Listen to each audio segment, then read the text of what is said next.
السلام علیکم viewers, programme news views کے ساتھ میں ہوں آپ کا میزبان جمشید رضوانی۔ ناظرین، لاہور میں اسلام پورہ ایک علاقہ ہے، اس میں قتل کی ایک واردات ہوئی ہے۔ دو شخص ایک گھر میں گھسے ہیں اور انہوں نے ایک شخص کو اس گھر میں ٹارگٹ کیا، گولیاں ماریں اور فرار ہو گئے۔ زخمی حالت میں اس شخص کو ہسپتال لے جایا گیا جہاں وہ دم توڑ گیا۔ بظاہر یہ ایک ڈکیتی کی واردات ہے، بظاہر یہ ایک دشمنی ہو سکتی ہے، بظاہر بہت کچھ ہو سکتا ہے، لیکن مرنے والا شخص کون ہے؟ اگر ہم اس کا نام آپ کو یہ بتا سکیں کہ اس کا نام عامر ہے، اور یہ شخص کوٹ لکھپت جیل میں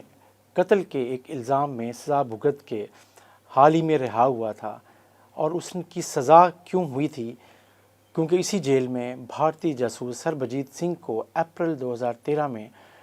چند قیدیوں نے اس پہ حملہ کیا تھا اور اسے زخمی کر دیا تھا، جس میں وہ دم توڑ گیا تھا، اور اس کے قتل کے الزام میں عامر کو بھی سزا سنائی گئی تھی۔ عدالت میں معاملہ چلتا رہا، لیکن اب عامر رہا ہوا اور کچھ عرصے بعد اب اس کو اس کے گھر میں قتل کر دیا گیا۔ تو اب اگر ہم اس کو اس صورتحال سے یہ جوڑیں کہ سربجیت سنگھ بھارتی جاسوس کا ایک لحاظ سے قتل کے الزام میں شخص کو اس کے گھر میں گھس کے مارنا، اگر ہم یہ دیکھیں کہ تو کیا اس کو ہم جو اس وقت گارڈین کی رپورٹ ہے اور بھارت کے جو سلیپر سیلز ہیں وہ جہاں پہلے بھی 20 لوگوں کو ٹارگٹ کر چکے ہیں، تو کیا یہ قتل کی واردات ایک لحاظ سے 21واں ہدف سمجھی جائے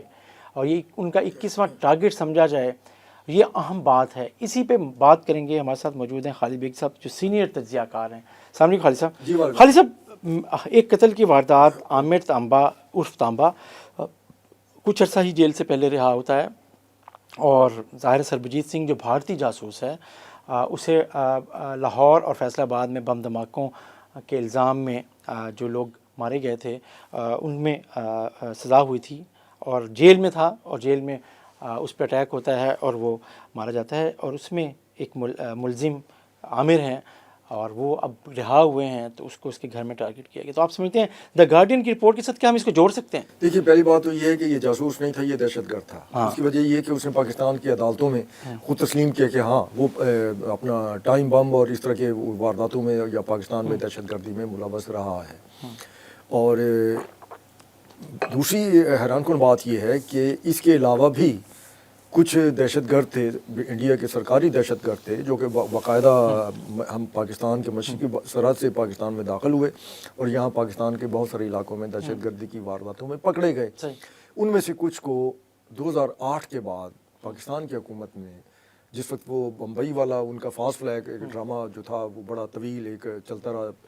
58 گھنٹے تک، تو وہ اس کے جواب میں معاملات خراب ہو گئے، تو پھر وہ ایک تھا کہ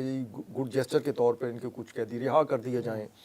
تاکہ مذاکرات کی بحالی ہو سکے۔ اس میں انٹرنیشنل پریشر بھی تھا، انسانی حقوق کی تنظیموں کا بھی پریشر تھا، تو حکومت نے ان کے کچھ دہشت گرد جو تھے وہ بھی عدالتوں میں تسلیم کر چکے تھے بم دھماکوں میں اور اس طرح کی واردات میں، لیکن اس کو رہا اس لیے نہیں کیا گیا تھا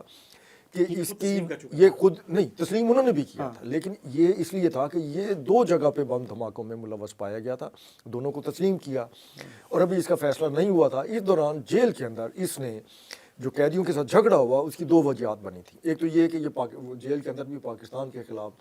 نازیبا اور گھٹیا ترین الفاظ استعمال کرتا تھا، ایک دوسرا یہ ہے کہ یہ وہاں پہ توہین رسالت کا بھی صلی اللہ علیہ وسلم یہ مرتکب ہوا تھا، جس پہ قیدی مشتعل ہو گئے اور وہ لڑ پڑے۔ جس وقت لڑ پڑے تو اس میں بہت سارے قیدی تھے، لیکن اس میں 4 جو تھے وہ جو ہے انہوں نے اسے بہت زیادہ مارا پیٹا۔ ان میں صرف یہ ایک عامر نہیں تھا، ایک دوسرا تھا، اس کا نام مدثر تھا، تو یہ ان کے ہاتھ میں کوئی سلاخیں آ گئیں یا کوئی لوہے کی چیزیں آ گئیں، تو انہوں نے اس کو یہ جب مارا گیا تو اس میں پھر جیل کے اندر پہلے ہی قید تھے، دوبارہ ان کے اوپر یہ مقدمہ بنا۔ لیکن آپ نے جو بات کی ہے کہ کیا ان کو ان 20 جو ٹارگٹ کلنگز ہیں انڈیا نے پاکستان میں جو کی ہیں اس سے جو جی بالکل، اور وہ خود تسلیم کر چکے ہیں، صرف تسلیم ہی نہیں کر چکے۔ اس حوالے سے جب انڈیا کے ایک صحافی نے بھارتی وزیر جو اس کا دفاع ہے راج ناتھ سنگھ، وزیر خارجہ سوری،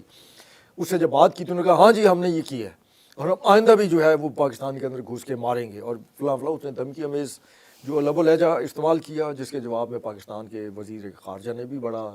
منہ توڑ جواب دیا اس کو۔ لیکن یہ ہے کہ یہ سلسلہ رک نہیں رہا پاکستان کے اندر، اگر دیکھا جائے تو پاکستان کے خلاف انڈیا دو طرح سے حملہ آور ہے. ایک طریقہ تو یہ ہے کہ وہ پاکستان کے اندر دہشت گردیاں ہو رہی ہیں، جیسا کہ نوشکی میں. پہلے ہم اس کو بیک گراؤنڈ پہ جاتے ہیں، لیکن پہلے ہم اس واقعے تک رہتے ہیں. آپ کو کیا لگتا ہے کہ بھارت اس میں ملوث ہو سکتا ہے، اس کی کنیکٹیوٹی کنیکٹ کر سکتا ہے، اس کے ساتھ جڑا جا سکتا ہے؟ ہو نہیں سکتا جی، ہے. جس طریقے سے وہ دونوں قاتل جو ہے آئے اور قتل کرنے کے بعد فرار ہو گئے، تو یہ ظاہر کرتا ہے کہ ان کی اور کیا دشمنی تھی اس کے ساتھ. اگر کوئی ہوتی یا ایسی کوئی بات ہوتی تو وہ ان کا بھائی جس نے یہ قتل کا مقدمہ درج کرایا ہے، FIR کٹوائی، تو وہ بتا دیتا. اس نے میڈیا کو بتایا کہ یہ باقاعدہ اس کو بھائی کو جب جیل کے اندر تھا وہاں بھی دھمکیاں پہنچائی گئی تھیں، جب باہر آیا تب بھی اس کو یہ دھمکیاں مل رہی تھیں، اور وہ دوسری منزل پہ رہ رہا تھا. وہ جو قاتل تھے ان کو علم تھا کہ یہ اس کا گھر ہے اور گھر کے اندر موجود ہے، حالانکہ اس نے اپنی ایکٹیویٹیز جو ہیں وہ محدود کی ہوئی تھیں، باہر بہت کم نکلتا تھا اس کے بھائی کے بقول. وہ آئے، انہوں نے پوچھا، اور انہیں یہ بھی پتہ تھا کہ یہ گھر کی دوسری منزل پر رہتا ہے، اور اوپر جا کے دوسری منزل پہ جا کے انہوں نے اس کو فائر کیا اور اسے مارا. اپنی طرف سے وہ مار کے چلے گئے،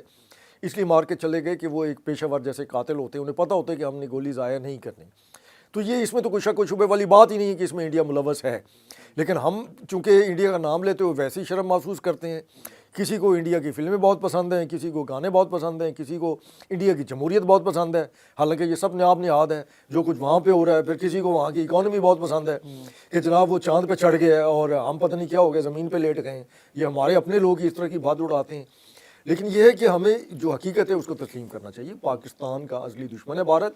اور اس نے کبھی کوئی جو ہے وہ موقع ہاتھ سے نہیں جانے دیا. جب بھی اس کو موقع ملا اس نے پاکستان پہ وار کیا ہے، اور اس نے سازشیں بھی اپنی جاری رکھی ہوئی ہیں. ابھی دیکھ لیں نوشکی میں جو کچھ ہوا ہے، ایک 9 بے گناہ جو مارے گئے ہیں، جو وہ مجید برگیڈ کے جو لوگ ہیں، وہ جو علیحدگی پسند ہیں بلوچستان کے، وہ اس کے لگے ہوئے ہیں اور دہشت گرد ہیں، تو ان کے لوگ موجود ہیں وہاں پہ. اور وہاں پہ پھر وہ جو TTP ہے ان کے ساتھ بھی ان کا الحاق ہے، باقی ملک پاکستان دشمنوں کے ساتھ بھی ان کا الحاق ہے. انہیں افغان کے حکومت کے اندر سے ایک طبقہ جو ہے مکمل سپورٹ بھی کر رہا ہے.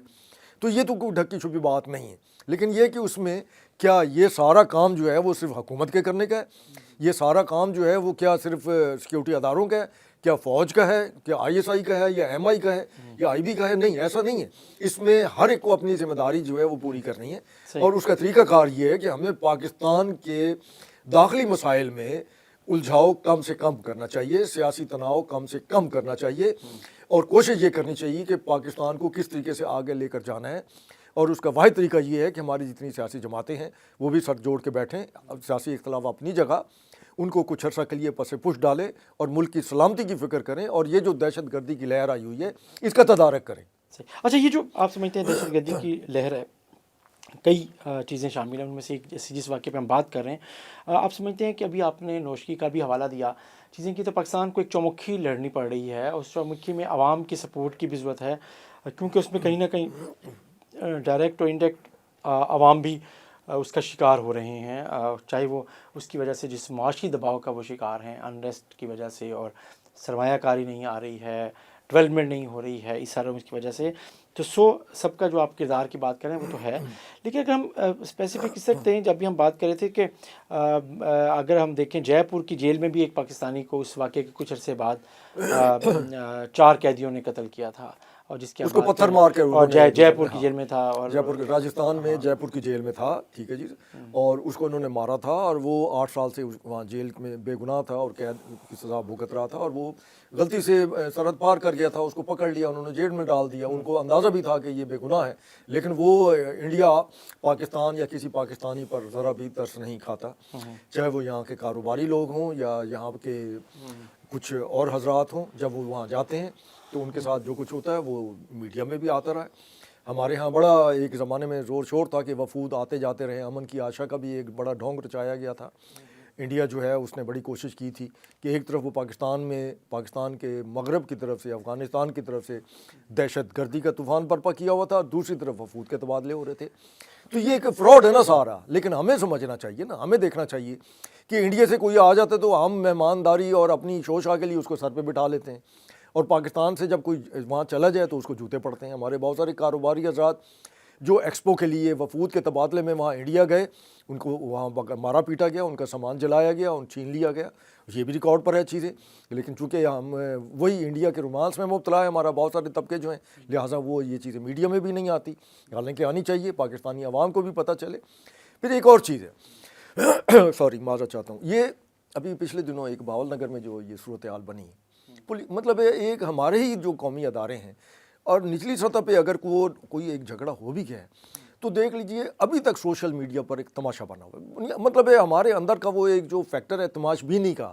ہم غیر سنجیدہ لوگ ہیں، قومی سطح پہ ہم غیر سنجیدہ لوگ ہیں. مطلب ہے ہم مذاق بنا لیتے ہیں ہر چیز کا،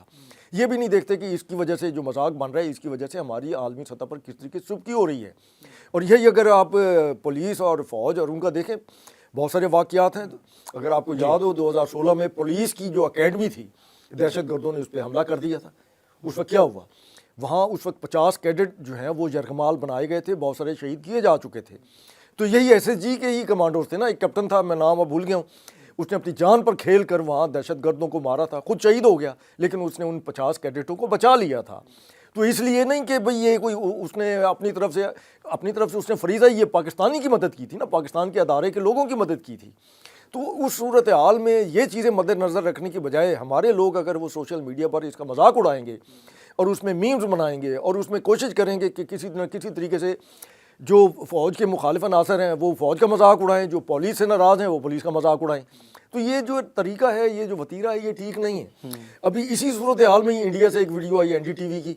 جس میں وہ باقاعدہ 2 ان کے ینگ آفیسر تھے، ایک لیفٹیننٹ تھا، ایک کیپٹن تھا، ان کا جھگڑا ہو گیا ٹریفک پولیس ان کی جے پور کی وہ پولیس کے ساتھ. تو وہاں انہوں نے کیا کیا، وہ اچھا خاصا جھگڑا بڑھ گیا، پھر پولیس والوں نے مارا، انہوں نے اپنے اور فوجی ساتھی بلا لیے، انہوں نے پھر وہ ٹریفک والوں کی اور باقی مدد کے لیے پولیس آئی تھی ان کی کٹ چڑھائی. جو پبلک اپنا ان سپاہیوں کی مدد کرنی چاہتی تھی ٹریفک والوں کی، انہوں نے ان کو بھی کٹ دیا. تو یہ واقعات جو ہیں دنیا بھر میں ہوتے ہیں، لیکن ہمارے ہاں ان کو اتنا مطلب اس طریقے سے لیا جاتا ہے کہ جیسے ہمارے لیے یہ مذاق ہے. یہ مذاق نہیں ہے، اس طرح کے واقعات ہوتے رہتے ہیں. دیکھیں نہیں ہونے چاہیے، نہیں ہونے چاہیے، اور کسی کی طرف سے بھی زیادتی ہو نہیں ہونی چاہیے. لیکن بات یہ جیسے آپ بات کریں، آپ کو دیکھنا یہ چاہیے کہ ہوا کیا ہے. قانون جس نے بھی ہاتھ میں لیا ہے اس کی انکوائری میرا خیال ہے کمیشن بن گیا ہے، اور اس کے مطابق آنے دیں کر لیں اور وہ ہو جائے گا. لیکن ظاہر ہے ہمارے ہاں اس وقت تو پولیٹیکل اسٹنٹ ہے نا، کسی بھی حکومت کو، اسٹیبلشمنٹ کو، جو بھی گورنمنٹ ہے، ان سب کو آپ نے ایک دباؤ میں لے کر آنا ہے، اور وہ دباؤ میں لانے کی کوشش سوشل میڈیا کے ذریعے، ٹرولنگ کے ذریعے، میمز کے ذریعے کی جا رہی ہے، ڈی مورلائز کیا جا رہا ہے. جبکہ خطہ اس وقت آپ کو پتہ ہے کہ کس صورتحال سے گزر رہا ہے، ہر لحاظ سے ہمارے ملک سے، اور ہم پاکستان کتنے سینسٹیو اس میں سے ہے. تو اس طرح کی چیزیں آپ اگر کمزور کر رہی ہیں حکومت کو، ریاست کو، ریاستی اداروں کو، تو وہ کسی بھی صورت میں عوام کے بھی مفاد میں نہیں ہے. دیکھیے اب ایسا ہے کہ پولیس سے کچھ لوگ خوش ہو سکتے ہیں، کچھ ناراض بھی ہو سکتے ہیں. اسی طریقے سے پاک فوج ہے، چونکہ وہ ہماری سیاست اس طرح کی رہی ہے کہ فوج کو کسی نہ کسی صورت بیچ میں کوئی نہ کوئی اس کا عمل دخل رہتا ہے. سب سے بڑا عمل دخل تو یہ ہے کہ آپ کی کوئی بھی پولیٹیکل گورنمنٹ جو ہے وہ یہ چاہتی ہے کہ جب بھی الیکشن ہو وہ فوج کرائے، جب بھی کہیں کوئی زلزلہ آ جائے جو فوج آئے، جب بھی کہیں سیلاب کی تباہی ہو جائے تو فوج آئے، ملیریا پھیل جائے تو فوج آئے، ایون جو آپ کے چولستان کے علاقے میں پانی کی کمی ہو جائے اور وہاں لوگ پیاس سے اور فاقوں سے مرنے لگیں تو بھی فوج جائے. تھر میں سندھ کے اندر اگر یہ صورتحال ہو، لوگ فاقہ زدہ اور بہت بری حالت ہو جائے، وہ بھی فوج جا کے وہاں مدد کرتی ہے. لیکن اگر وہاں اس پورے صورتحال میں ہمارے ہی بھائی بند ہیں، اگر ان سے کہیں کوئی اوور ڈوئنگ ہو جاتی ہے، جیسا کہ بہاولپور میں نظر آیا، تو اس کا مطلب باول نگر میں، تو اس کا مطلب یہ نہیں ہے کہ آپ اس کو تماشا بنا دیں اور اس کو جناب کہیں واہ واہ، اس کے مذاق بھی اڑائیں اور ساتھ یہ بھی کہیں کہ بہت اچھا ہو گیا. میں آپ کو ایک پرانی مثال دوں، آپ اس کو یقیناً آپ کو یاد ہوگا، امریکہ ہالی ووڈ کی ایک بہت بڑی مشہور فلم آئی تھی ریمبو. وہ ریمبو جو ایک کریکٹر تھا وہ کیا تھا؟ وہ امریکن آرمی کے کمانڈوز کا ایک ریٹائرڈ آفیسر تھا یا اس کا ایک جوان تھا، اور وہ کسی وجہ سے اس کا پولیس کے ساتھ جھگڑا ہو جاتا ہے انتظامیہ سے. جب جھگڑا ہو جاتا ہے تو پولیس کا ایک اپنا، پوری دنیا میں ہر جگہ پولیس کا ایک اپنا روایتی طریقہ کار ہے، کیونکہ ان کو سرحدوں پر لڑنے کی تربیت نہیں ہوتی، انہیں لوکل سطح پر لوگوں کو ٹیکل کرنے کی ہوتی، ٹھیک ہے نا. تو وہ جب جھگڑا ہوتا ہے، بڑھتا ہے، وہ اتنا زیادہ بڑھتا ہے کہ وہ پھر پولیس اس کے پیچھے ہوتی ہے اور وہ ان کو مارتا بھی رہتا ہے اور تباہی پھیلا دیتا ہے، ہر طرف وہ چھپا بھی رہتا ہے کیونکہ ٹرینڈ ہوتا ہے. تو آخر اس کا جو اس زمانے کا کرنل، اس کا جو سی او ہوتا ہے، اس کو بلایا جاتا ہے جس کا وہ بڑا احترام کرتا ہے. تو پھر اس کے ذریعے اس کے ساتھ مذاکرات کیے جاتے ہیں اور اس کو کول ڈاؤن کیا جاتا ہے. مطلب کہ اس سے یہ ظاہر ہوتا ہے کہ یہ چیزیں پوری دنیا میں کہیں نہ کہیں انسان ہے نا, کہیں نہ کہیں اس طرح کی چیزیں ہو جاتی ہیں. لہٰذا ہمیں یہ ایک لیوریج جو ہے یہ کم از کم دینا چاہیے اور یہ اس کو اس طریقے سے اپنا مذاق نہیں اڑانا چاہیے. اب یہی جو آپ نے یہ عامر کے قتل کی بات کی ہے, یہ اتنا سنجیدہ معاملہ ہے کہ اس کے بعد اور خاص طور پر راج ناتھ سنگھ کے اقرار کے بعد کہ ہاں ہم نے یہ 20 بندے وہاں قتل کیے ہیں, اس کے اوپر کینیڈا کے میں بھی قتل و غارت گری کا الزام ہے, امریکہ بھی ان سے نالاں ہے, وہ اگر اپنے آپ کو دنیا میں بدماش ثابت کرنا چاہتا ہے تو پھر ہمیں مہم چلانی چاہیے کہ راہ جو ہے اس کو دہشت گرد تنظیم جو ہے ڈکلیئر کیا جائے. اور اس کے لیے بہت سے جو ہے نا اس کے ثبوت موجود ہیں, ان کی بہت ساری کارروائیاں موجود ہیں. وہ اپنے ملک میں بھی ملوث رہے ہیں, انڈیا کے اپنے لوگ جو ہیں وہ اس بات کو تسلیم کرتے ہیں کہ ان کی جو یہ تنظیم ہے راہ جو ہے یہ بہت بے رحم اور ایک خاص مقصد کے لیے جو ہے یہ کام کرتے ہیں اور اپنے لوگوں کو مرواتے ہیں پاکستان پہ الزام لگانے کے لیے. تو یہ کم از کم یہ چیزیں ہیں. ستیہ پال جو کشمیر کا گورنر تھا, اس کا انٹرویو آپ نے دیکھا ہوگا, اس نے انڈین اینکر کو انٹرویو دیا, اس نے کہا کہ جو پلوامہ کا جو حملہ تھا وہ فالس فلیگ تھا, وہ اس میں نریندر مودی ملوث تھا, اجے کمار دوول ملوث تھا, اس میں یہی جو انتہا پسند ہے انڈیا کی حکومت میں الیکشن ہونے والا ہے اور اس سے پہلے اس طرح کی چیزیں ہیں. بہت شکریہ خالد بیگ صاحب, آپ نے بات کی. اور بھارت کے الیکشن سے پہلے اس طرح کے ایڈونچرز کوئی نئی بات نہیں ہے. پاکستان کو بھی اس کا اندازہ ہے کہ کس چیز سے فالس فلیگ آپریشنز کے خطرہ ہے پاکستان کے خلاف اور کس طریقے سے کیا جا سکتا ہے, اور شاید یہ واقعہ بھی اسی طرح کا ہی ہے. اور امید ہے کہ پاکستان کی حکومت اس واقعے میں ملوث, عامر کے قتل میں ملوث جو لوگ بھی ہیں انہیں سامنے لائے گی, اور اگر اس میں بھارتی ہاتھ ثابت ہوتا ہے تو اسے بین الاقوامی سطح پر اپنے دوستوں کے ذریعے رائے عامہ کو مناسب منظم کرے گی, بلکہ بھارت پہ بھرپور دباؤ بھی ڈالا جائے گا اور ثابت کیا جائے گا کہ بھارتی حکومت اور اس کا ادارہ دنیا بھر میں سرحدوں کی جو دوسرے ملکوں کی جو سرحدیں ہیں ان کی خلاف ورزی کر کے اور ان کی ریاستوں میں دہشت گردی میں ملوث ہے. اس کے ساتھ ہی ناظرین اپنے میزبان جمشید رضوانی کو اجازت دیجیے. اللہ حافظ.